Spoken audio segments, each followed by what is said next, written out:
ನಮಸ್ತೆ. ನನ್ನ ಹೆಸರು ನವೀನ್ ಗೌಡ ಅಂತ, ಹಾಸನದಿಂದ. ನಾನೊಬ್ಬ ಸಾಮಾನ್ಯ ಭಾರತೀಯ ಪ್ರಜೆ ಹಾಗೂ ನಿಷ್ಠಾವಂತ ಪ್ರಜಾಕೀಯ ಪಕ್ಷದ ಕಾರ್ಯಕರ್ತ. ನಾನು ಈ ವಿಡಿಯೋ ಮಾಡೋದಕ್ಕೆ ಏನು ಕಾರಣ ಅಂತಂದರೆ, ಒಂದು,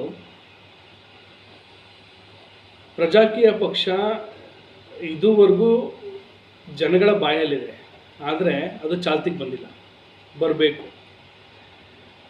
ಉಪೇಂದ್ರ ಸರ್ ನೇತೃತ್ವದಲ್ಲಿ ಏನು ಪ್ರಜಾಕೀಯ ಪಕ್ಷ ಅನ್ನೋದು ಸ್ಟಾರ್ಟ್ ಆಗಿದೆ, ಅದು ಉತ್ತಮವಾದ ರೀತಿಯಲ್ಲಿದೆ. ಆದರೆ ಆ ಪ್ರಜಾಕೀಯ ಪಕ್ಷ ಚಾಲ್ತಿಗೆ ಬರಬೇಕು. ಒಂದು, ನಾನು ಒಬ್ಬ ಸಾಮಾನ್ಯ ಭಾರತೀಯ ಪ್ರಜೆಯಾಗಿ ಪ್ರಜಾಕೀಯ ಪಕ್ಷದ ಒಬ್ಬ ನಿಷ್ಠಾವಂತ ಕಾರ್ಯಕರ್ತನಾಗಿ ಉಪ್ಪಿ ಸರಲ್ಲಿ ಒಂದು ಮನವಿ, ಉಪ್ಪಿ ಸರ್ ಅಭಿಮಾನಿಗಳಲ್ಲಿ ಒಂದು ಮನವಿ, ಕರ್ನಾಟಕದ ಜನತೆಯಲ್ಲಿ ಒಂದು ಮನವಿ. ಏನಪ್ಪ ಅಂತಂದರೆ, 2028 ಎಲೆಕ್ಷನ್ ಇನ್ನೂ ಬಾಕಿ ಇದೆ. 2 ವರ್ಷ ಟೈಮ್ ಇದೆ ನಮ್ಮ ಹತ್ರ. 2 ವರ್ಷ. ನಮ್ಮ ಕರ್ನಾಟಕದಲ್ಲಿ 31 ಜಿಲ್ಲೆಗಳಿವೆ. ನಾನು ಪ್ರಜಾಕೀಯದ ಕಾರ್ಯಕರ್ತರಲ್ಲಿ ಹಾಗೂ ಉಪೇಂದ್ರ ಸರಲ್ಲಿ ನಾನು ಏನು ಮನವಿ ಮಾಡ್ಕೊಳ್ತೀನಿ ಅಂತಂದರೆ, ಈ 31 ಜಿಲ್ಲೆಗಳಿಗೆ 2 ವರ್ಷದ ಅವಧಿಯಲ್ಲಿ ಪ್ರತಿ ತಿಂಗಳು ಒಂದೊಂದು ಜಿಲ್ಲೆಗೆ ನಾವು ಭೇಟಿ ಮಾಡಿ, ಅಥವಾ ಉಪೇಂದ್ರ ಸರಿನ ಒಂದು ನೇತೃತ್ವದಲ್ಲಿ ಆ ಒಂದು ಜಿಲ್ಲೆಗೆ ಭೇಟಿ ಮಾಡಿ, ಅಲ್ಲಿ ಪ್ರತಿ 2ನೇ ಶನಿವಾರ 4ನೇ ಶನಿವಾರ ಕಂಟಿನ್ಯೂ, ಭಾನುವಾರ 2ನೇ ಶನಿವಾರ 4ನೇ ಶನಿವಾರ, ಅದೇ ಥರ ಭಾನುವಾರ, ಶನಿವಾರ ಭಾನುವಾರ ಸಭೆಗಳನ್ನ ಮಾಡಿ, ಅಲ್ಲಿ ಒಬ್ಬ ಉತ್ತಮವಾದಂತಹ ಜನಪರ, ನಿಷ್ಠಾವಂತ, ಭ್ರಷ್ಟಾಚಾರ ರಹಿತ ಅಭ್ಯರ್ಥಿಗಳನ್ನ ಆ ಜಿಲ್ಲೆಯ ಜನಗಳಿಗೇ ನಾವು ಒಂದು ವೋಟಿಂಗ್ ರೀತಿ, ನಮ್ಮ ಉಪೇಂದ್ರ ಸರ್ ಹೇಳಿದಂಗೆ ಒಂದು ವೋಟಿಂಗ್ ರೀತಿ ಅಥವಾ ಯಾವುದೋ ಒಂದು ಆಯ್ಕೆಯ ಮುಖಾಂತರ ಆರಿಸೋಣ. 2 ವರ್ಷ ಟೈಮ್ ಇದೆ ನಮ್ಮ ಹತ್ರ. 2 ವರ್ಷ, 31 ಜಿಲ್ಲೆಗಳು ಕರ್ನಾಟಕದಲ್ಲಿ. ಪ್ರತಿ ತಿಂಗಳ ಶನಿವಾರ ಭಾನುವಾರ ಒಂದೊಂದು ಜಿಲ್ಲೆಗೆ ಭೇಟಿ ಕೊಟ್ಟರು ಕೂಡ ಉಪೇಂದ್ರ ಸರ್ ಜೊತೆಗೆ. ಯಾಕೆ ಅಂತಂದರೆ, ಒಂದು ನಿಷ್ಠಾವಂತ, ಪ್ರಾಮಾಣಿಕ ಒಂದು ಮುಖಚರೆ ಬೇಕು ನಮಗೆ. ಜನಗಳಿಗೆ ಐಡೆಂಟಿಫೈಡ್ ಆಗಿರೋಂಥ ಒಂದು ಮುಖಚರೆ ಬೇಕು. ಯಾರೋ ಹೋಗಿ ಕೇಳಿದ ತಕ್ಷಣ ಯಾರು ಏನೂ ಮಾಡಲ್ಲ. ಸೊ ಉಪೇಂದ್ರ ಸರಿನ ಪ್ರೆಸೆನ್ಸಲ್ಲಿ ಎಲ್ಲ ಪ್ರಜಾಕೀಯದ ಕಾರ್ಯಕರ್ತರು ಸ್ವಇಚ್ಛೆಯಿಂದ, ಯಾವುದೇ ಥರದ ಒಂದು ಇದಿಲ್ದಲೆ, ಏನು ಆಮಿಷ ಇಲ್ದಲೆ, ಸ್ವಇಚ್ಛೆಯಿಂದ ಬಂದು ಆ ಜಿಲ್ಲೆಯಲ್ಲಿ ಪ್ರತಿ ಶನಿವಾರ ಭಾನುವಾರ ಒಂದು ಡೇಟ್ ಫಿಕ್ಸ್ ಮಾಡಬೇಕು, ಒಂದು ಕ್ಯಾಲೆಂಡರ್ ರೆಡಿ ಮಾಡಬೇಕು. ಕ್ಯಾಲೆಂಡರ್ ರೆಡಿ ಮಾಡಿ, ಇಂಥ ದಿನಾಂಕ, ಇಂಥ ತಿಂಗಳು, ಇಂಥ ಜಿಲ್ಲೆಗೆ ಹೋಗಿ ಉಪೇಂದ್ರ ಸರ್ ಸಮ್ಮುಖದಲ್ಲಿ.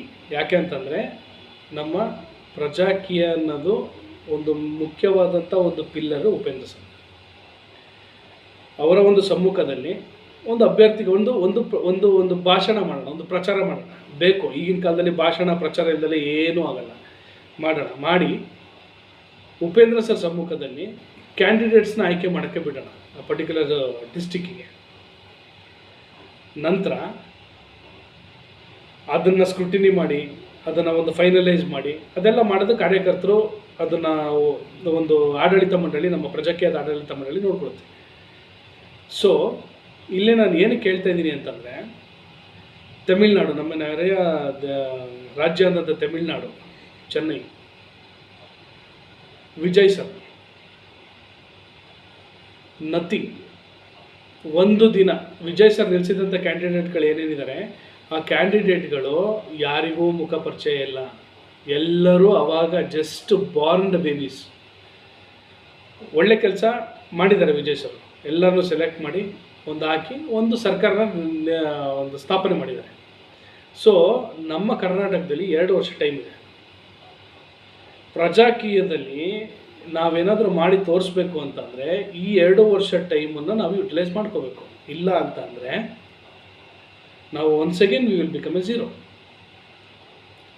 ಸೊ ನಾವು ಪ್ರಜಾಕೀಯದಲ್ಲಿ ಏನಾದರೂ ಒಂದು ಸಾಧನೆ ಮಾಡಬೇಕು ಉಪೇಂದ್ರ ಸರ ಒಂದು ಸಮ್ಮುಖದಲ್ಲಿ ಅಂತಂದರೆ ನಾವು ಇದನ್ನು ಅಳವಡಿಸಲೇಬೇಕಾಗುತ್ತೆ. With permission of Upendra sir. ನಾನು ಈಗಲೂ ಅದನ್ನು ಕೇಳ್ತಿದ್ದೀನಿ, ಯಾಕಂದರೆ ಅವರ ಬಿಟ್ಟು ನಾವೇನು ಮಾಡೋಕ್ಕಾಗಲ್ಲ. 2 ವರ್ಷದಲ್ಲಿ ಪ್ಲ್ಯಾನ್ ಮಾಡೋಣ, ಪ್ರತಿ ತಿಂಗಳು ಏನೇನಾಗಬೇಕು ಎಲ್ಲ ಪ್ಲ್ಯಾನ್ ಮಾಡಿ ಕ್ಲಿಯರ್ ಮಾಡೋಣ. ಯಾಕಂದರೆ ವಿಜಯ್ ಸರ್ ಅದೇ ಥರನೇ ಮಾಡಿದ್ದು, ಮೀಡಿಯಾ ಯೂಸ್ ಮಾಡಿಕೊಂಡ್ರು, ರ್ಯಾಲಿಗಳು ಮಾಡಿದ್ರು 1-2-3, ಎಲ್ಲ ಕ್ಲಿಯರ್ ಆಯಿತು. So no is in the position of the CM, chief minister ಪೊಸಿಷನಲ್ಲಿದ್ದಾರೆ. ನಾವು ಯಾಕೆ ಮಾಡಬಾರ್ದು? ಆ ಒಂದು ಬಿಸಿ ಇದ್ದಾಗಲೇ ಇಲ್ಲಿ ನಾವು ಆ ಒಂದು ಬಿಸಿನ ನಾವು ತರಬೇಕು ಅನ್ನೋದು ನಾನೊಬ್ಬ ಪ್ರಜಾಕೀಯದ ಒಂದು ಕಾರ್ಯಕರ್ತನಾಗಿ ಹೇಳ್ತಾ ಇದ್ದೀನಿ. ಏನಾದರೂ ದಯವಿಟ್ಟು ತಪ್ಪಿದರೆ ದಯವಿಟ್ಟು ಕ್ಷಮಿಸ್ಬಿಡಿ. ಇನ್ನೊಂದು, ಈ ಸರಿ ಎಲೆಕ್ಷನ್ ಏನಾದರೂ ನಡೆದರೆ 2028 ಎಲೆಕ್ಷನ್ ಏನಿದೆ, ಕರ್ನಾಟಕ ರಾಜ್ಯದ ಎಲೆಕ್ಷನ್ ಏನಿದೆ, ಅಲ್ಲಿ ಕ್ಯಾಂಡಿಡೇಟ್ಸ್ಗಳ ಜೊತೆ ನಮ್ಮ ಉಪೇಂದ್ರ ಸರ್ ಕೂಡ ಯಾವುದಾದ್ರು ಒಂದು ಕಾನ್ಸ್ಟಿಟ್ಯೂಯೆನ್ಸಿಲಿ ನಿಲ್ಲಬೇಕು. ನಿಂತು ಸೋಲೋ ಗೆಲುವು ಅದು ನೆಕ್ಸ್ಟು, ಪಕ್ಷ ಬರುತ್ತೋ ಬರಲ್ವೋ ಅದು ನೆಕ್ಸ್ಟು. ಪಾರ್ಟಿಸಿಪೇಟ್ ಮಾಡೋಣ. ಇದು ನನ್ನ ಕಡೆಯಿಂದ ಮತ್ತು ಪ್ರಜಾಕೀಯದ ಕಾರ್ಯಕರ್ತರ ಕಡೆಯಿಂದ, ಕರ್ನಾಟಕದ ಜನತೆ ಕಡೆಯಿಂದ ನಾನು ಉಪೇಂದ್ರ ಸರಲ್ಲಿ ಒಂದು ಮನವಿನ ಮಾಡ್ತಾಯಿದ್ದೀನಿ, ರಿಕ್ವೆಸ್ಟ್ ಮಾಡ್ತಾಯಿದ್ದೀನಿ,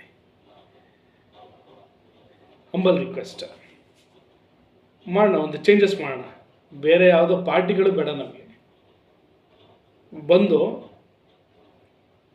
ಆ ಒಂದು 2 ವರ್ಷದ ಅವಧಿಯಲ್ಲಿ, ಆ ತಿಂಗಳಲ್ಲಿ ಯಾವ ಪರ್ಟಿಕ್ಯುಲರ್ ಡಿಸ್ಟಿಕ್ಕಿಗೆ ಹೋಗಬೇಕು, ಎಲ್ಲಿ ಏನು ಮಾತಾಡಬೇಕು, ನಾವು ಯಾವಾಗ ಬಡಿದೆಬ್ಬಿಸ್ತೀವಿ ಜನಗಳಿಗೆ ಆವಾಗ ಮಾತ್ರ ಅದು ಸಾಧ್ಯ. ಅವ್ರಿಗೆ ಕೇಳಿಸ್ಬೇಕು ಧ್ವನಿ ಕೇಳಿಸ್ತಿಲ್ಲ ಅಂದರೆ ಯಾರೂ ಏನೂ ಮಾಡಲ್ಲ. ಇದು ಉಪೇಂದ್ರ ಸರಿಂದ ನಾವು ಕಲ್ತಿರೋದು. ಅವ್ರಿಗೆ ಗೊತ್ತಿದೆ, ತುಂಬ ಚೆನ್ನಾಗಿ ಗೊತ್ತಿದೆ, ಅವರಿಗೆಲ್ಲ ಗೊತ್ತಿದೆ ಉಪೇಂದ್ರ ಸರಿಗೆ. ಆದರೆ ಅವರು ಸ್ವಲ್ಪ ತಾಳ್ಮೆಯಿಂದ ಇದ್ದಾರೆ, ಶಾಂತಿಯಿಂದ ಇದ್ದಾರೆ. ಓಕೆ.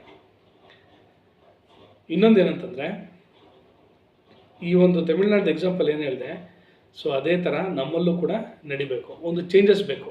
ಇದು ಒಂದು ಸರಿಯಾದ ಸಮಯ ಈ ಒಂದು ಚೇಂಜಸ್ಸಿಗೆ. ಆ ಚೇಂಜಸ್ ಆಗಬೇಕು, ಆಗಲಿ ಅಂತ ನಾನೊಂದು ರಿಕ್ವೆಸ್ಟ್ ಮಾಡ್ಕೊಳ್ತಾ ಇದ್ದೀನಿ ನಮ್ಮ ಪ್ರಜಾಕೀಯದ ಪಕ್ಷದ ಕಾರ್ಯಕರ್ತರಿಗೆ, ನಮ್ಮ ಮುಖ್ಯವಾದಂಥ ಒಂದು ಉಪೇಂದ್ರ ಸರಿಗೆ, ಎಲ್ಲರಿಗೂ ನಾನೊಂದು ಮನವಿ ಮಾಡ್ಕೊಳ್ತೇನೆ. ಸೊ ಈ ಮುಖಾಂತರ ಉಪೇಂದ್ರ ಸರಿಗೆ ಇದು ರೀಚ್ ಆಗೋವರೆಗೂ ದಯವಿಟ್ಟು ಒಂದು ಶೇರ್ ಮಾಡೋಣ. ಹೌದು, ರಾಜಕೀಯ ಅಂತ ಅಂದಮೇಲೆ ನಾನೊಂದು ರ್ಯಾಲಿ ಮಾಡ್ತೀನಿ ಅಂದರೆ ಹಣ ಬೇಕು, ಎಲ್ಲ ಬೇಕು. ನಾನೊಬ್ಬ ಸಿವಿಲ್ ಇಂಜಿನಿಯರು. ನಾನು ಡೆಲ್ಲಿಲಿ ವರ್ಕ್ ಮಾಡಬೇಕಾದ್ರೆ ಅರವಿಂದ್ ಕೇಜ್ರಿವಾಲ್ ಅವರು ಗೌರ್ಮೆಂಟ್ ಸ್ಕೂಲಲ್ಲಿ, ಮಹಾರಾಣಿ ಬಾಗ್, ಲಜಪತ್ ನಗರ ಏರಿಯಾಗಳಲ್ಲಿ ಗೌರ್ಮೆಂಟ್ ಸ್ಕೂಲಿಂದು ಸಣ್ಣ ಟೇಬಲ್ಸ್ ಬರ್ತವೆ, ಚೇರ್ಗಳು, ಮಕ್ಕಳು ಕೂರ್ತಾರೆ, ಅದನ್ನು ಹಾಕ್ಸಿ ಅಥವಾ ಯಾವುದೋ ಒಂದು ಚಿಕ್ಕ ಸುಮ್ಮನೆ ಒಂದು ರೋಡಲ್ಲೇ ಒಂದು ಜಮ್ಖಾನ ಹಾಸಿ ಭಾಷಣ ಮಾಡಿದಿರೋದು ಉದಾಹರಣೆಗಳನ್ನ ನೋಡಿದ್ದೀನಿ. ಸೊ ಅದಕ್ಕೆ ನಾನೇ ರಿಕ್ವೆಸ್ಟ್ ಮಾಡ್ತಾಯಿದ್ದೀನಿ ಉಪೇಂದ್ರ ಸರಿಗೆ, ದಯಮಾಡಿ 2 ವರ್ಷ ಟೈಮ್ ಇದೆ. ಪ್ರಜಾಕೀಯ ಕರ್ನಾಟಕದಲ್ಲಿ ಒಂದು ಉತ್ತಮ ಸ್ಥಾನಕ್ಕೆ ಬರಬೇಕು ಅಥವಾ ಒಂದು ಉತ್ತಮ ರೀತಿಯಲ್ಲಿ ಒಂದು ಬೆಳಿಬೇಕು ಅಥವಾ ಏನೋ ಒಂದು ಆಗಬೇಕು ಅಂತಂದರೆ ನಿಮ್ಮ ಒಂದು ಮುಂಚೂಣಿ ಮುಖ್ಯ. ಕಾರ್ಯಕರ್ತರು ಯಾವಾಗಲೂ ನಿಮ್ಮ ಜೊತೆ ಇರ್ತಾರೆ. ನಾನೇನು ಹೇಳ್ತಾ ಇದ್ದೀನಿ, ಆ ಒಂದು ಪರ್ಟಿಕ್ಯುಲರ್ ಜಿಲ್ಲೆಯಲ್ಲಿ ಸಮಾಜಮುಖಿ, ಭ್ರಷ್ಟಾಚಾರ ರಹಿತ, ಜನಪರ ಕೆಲಸ ಮಾಡೋಂಥವ್ರು ಇದ್ದೇ ಇರ್ತಾರೆ. ಡಾಕ್ಟರ್ಸು, ಇಂಜಿನಿಯರ್ಸು, ಲೆಕ್ಚರರ್ಸು ಇರ್ತಾರೆ, ಆ ಸರೌಂಡಿಂಗಲ್ಲಿ ಇರ್ತಾರೆ. ನಿಲ್ಸೋಣ. ಗೆಲ್ಲೋದು ಬಿಡೋದು ಸೆಕೆಂಡ್ರಿ. ಫಸ್ಟು ನಿಲ್ಲಿಸ್ಬಿಟ್ಟು ನೀವು ಆ ಒಂದು ಕಾರ್ಯಕರ್ತರಲ್ಲಿ ಡಿಸ್ಕಸ್ ಮಾಡಿ, ನೀವು ಒಂದು ಅಜೆಂಡಾ ಇರುತ್ತೆ, ನಿಮ್ಮದೊಂದು ಅಜೆಂಡಾದಲ್ಲಿ ಡಿಸ್ಕಸ್ ಮಾಡಿ ಫೈನಲೈಸ್ ಮಾಡಿಬಿಟ್ಟು ಮಾಡಿ. ಜೊತೆಗೆ ನಮ್ಮ ಒಂದು ಉಪೇಂದ್ರ ಅಭಿಮಾನಿಗಳಾಗಿ, ಪ್ರಜಾಕೀಯದ ಒಂದು ನಿಷ್ಠಾವಂತ ಕಾರ್ಯಕರ್ತರಾಗಿ, ಕರ್ನಾಟಕದ ಒಂದು ಸಾಮಾನ್ಯ ಜನತೆಯಾಗಿ ನಾನೇನು ಕೇಳ್ಕೊಳ್ತೀನಿ ಅಂದರೆ, ಉಪೇಂದ್ರ ಸರ್ ನೀವು ಈ ಸತಿ ನೀವು ಕಂಟೆಸ್ಟ್ ಮಾಡಲೇಬೇಕು. ಅವಾಗಲೇ ಅದಕ್ಕೊಂದು ರುಚಿ ಮುಟ್ಟುತ್ತೆ. ಇದು ನಾವು ರಿಕ್ವೆಸ್ಟ್ ಮಾಡ್ತಾಯಿದ್ದೀವಿ ಎಲ್ಲ ಪ್ರಜಾಕೀಯದ ಕಾರ್ಯಕರ್ತರ ಒಂದು ಪರವಾಗಿ ನಾವು ರಿಕ್ವೆಸ್ಟ್ ಮಾಡ್ತಾಯಿದ್ದೀನಿ. ದಯಮಾಡಿ ಇನ್ನೆರಡು ವರ್ಷದಲ್ಲಿ ನಾವು ಪ್ರಜಾಕೀಯ ಏನು ಅನ್ನೋದನ್ನ ತೋರಿಸಿದ್ರೆ ಎಲ್ಲ ಚೆನ್ನಾಗಿರುತ್ತೆ. ಜೈ ಕರ್ನಾಟಕ ಮತ್ತು ಜೈ ಪ್ರಜಾಕೀಯ. ಎಲ್ಲ ಪ್ರಜಾಕೀಯದ ಕಾರ್ಯಕರ್ತರಿಗೆ, ಆಫೀಸರ್ಗೆ ನಮಸ್ಕಾರ. Thank you.